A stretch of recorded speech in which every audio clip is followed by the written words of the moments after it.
বেশি বেশি over smart হয়ে গেছিস তাই না? ভাগ এখান থেকে। রোল নম্বর 2 চলে আয়। আসছি স্যার। আয় আয়। স্যার আমাকেও একটা কোশ্চেন ধরবেন? সেটা আমার ব্যাপার, বেশি পাকামি করিস না। আমার 50 বছরের অভিজ্ঞতা। আগে বল তোর দাদুর নাম কি? স্যার আমার নাম জিজ্ঞেস না করে আমার দাদুর নাম জিজ্ঞেস করছেন কেন? যেটা জিজ্ঞেস করছি সেটা বল। স্যার আমার দাদুর নাম ছিল ডালু। তার মানে তোর নাম কালু তাই না? স্যার কি করে বললেন? একদম ভেরি সিম্পল।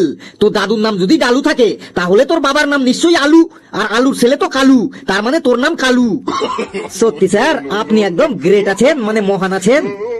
বেশ, আরো সব বলতে হবে না। তুই বল পৃথিবী পাই পাই করে ঘুরছে কিন্তু আমরা বুঝতে পারি না কেন?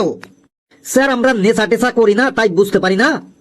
স্যার শুনেছি নেশা টেশা করলে নাকি পৃথিবীটা চারিদিকে ভঁ ভঁ করে ঘুরে। আমরা তো কোনো নেশা টেশা করি না তাই পৃথিবী ঘুরছে আমরা বুঝতে পারি না। যারা নেশা করে তারা নাকি বোঝে যে পৃথিবীটা ভঁ ভঁ করে ঘুরছে। কি সাংঘাতিক অ্যান্সার রে বাবা। বেশ, তোকে ইতিহাস থেকে এবার একটা প্রশ্ন ধরি। তুই বল ঐতিহাসিক ঘটনা কাকে বলে? স্যার ইতিহাস পরীক্ষার দিন যদি কোনো ছাত্র টুকলি করতে গিয়ে ধরা পড়ে তখন সেই ছাত্রের খাতা ক্যান্সেল করে তাকে চর থাপ্পড় ঘুষি দিয়ে বাড়ি পাঠিয়ে দেওয়া হয়। এই ঘটনাকেই ঐতিহাসিক ঘটনা বলে। তুই ফেল, তুই আমার সামনে থেকে যা, না হলে কিন্তু তোকেও আমি চর থাপ্পড় দিয়ে বাড়ি পাঠিয়ে দেবো। স্যার বাংলা থেকে ধরুন তারপরে বাড়ি পাঠাবেন। বেশ, বল সন্ধি বিচ্ছেদ কাকে বলে?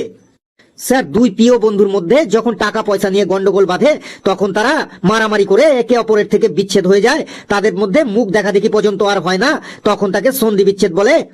আমার হাতে আজ খুব ব্যথা, তাই তুই আমার হাত থেকে আজ বেঁচে গেলি, যা তুই ফেল। রোল নম্বর 3 চলে এসো। Good morning sir. বাংলায় বল। সুপ্রভাত স্যার। সুপ্রভাত না কুপ্রভাত সেটা প্রশ্ন ধরলেই বুঝতে পারবে। তোমার নাম পেশি তাই না? কি করে জানলেন স্যার? আমার 50 বছরের অভিজ্ঞতা, মুখ দেখেই নাম বলে দিতে পারি। বেশ, তোমাকে প্রথমে বাংলা থেকে একটা প্রশ্ন ধরি। তুমি একটা রচনা বলো। রচনা রচনা রচনা রচনা রচনা রচনা রচনা রচনা রচনা রচনা রচনা রচনা। কি তখন থেকে রচনা রচনা বলে যাচ্ছ? স্যার আপনি তো রচনা বলতে বলেছেন, আমি তো রচনাই বলছি। আরে এইরকম না, আমি বলতে চাইছি রচনা বলো, মানে মানে পশু পাখি নিয়ে রচনা বলো। ও পশু পাখি নিয়ে রচনা বলবো, বলছি। রচনা রচনা রচনা পশু পাখি নিয়ে রচনা, রচনা রচনা রচনা পশু পাখি নিয়ে রচনা।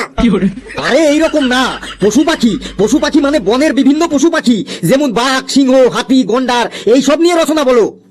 ও আগে বলবেন তো, বলছি। রচনা রচনা রচনা বাঘের রচনা বাঘের রচনা বাঘের রচনা, সিংহের রচনা সিংহের রচনা সিংহের রচনা, হাতির রচনা হাতির রচনা হাতির রচনা, গন্ডারের রচনা গন্ডারের রচনা গন্ডারের রচনা, হরিণের রচনা হরিণের রচনা হরিণের রচনা, রচনা রচনা রচনা রচনা রচনা রচনা। এই তুই কি পেয়েছিস রে? তখন থেকে রচনা রচনা বলে যাচ্ছিস। তুই কি রচনার বই বিক্রি করতে এসেছিস? যা তুই ফেল। স্যার ফেল কেন? ইতিহাস ভূগোল থেকে প্রশ্ন ধরুন। বাংলায় ঠিক মতো পারছিস না তুই, আবার ইতিহাস ভূগোল। বেশ, ভূগোল থেকে একটা প্রশ্ন ধরি। বলতো বৃষ্টি হবার আগে মেঘে গর্জন করে কেন? স্যার বৃষ্টি হবার আগে মেঘে গর্জন করে, তার কারণ হলো বৃষ্টি সবাইকে জানিয়ে দেয়, মানে অ্যালার্ট করে দেয় যে আমি আসছি, তোমরা সবাই সাবধান হয়ে যাও, যে যার ঘরে ঢুকে যাও, না হলে সবাইকে আমি ভিজিয়ে দেবো। যেমন ক্লাসে স্যার আসার আগে ঘন্টা দিয়ে আমাদের অ্যালার্ট করে দেয় যে স্যার আসছে, সবাই সাবধান হয়ে যাও, তেমন বৃষ্টিও আমাদের জোরে জোরে গর্জন করে অ্যালার্ট করে দেয়। তোকেও আমি অ্যালার্ট করে দিচ্ছি, তুই আমার সামনে থেকে চলে যা।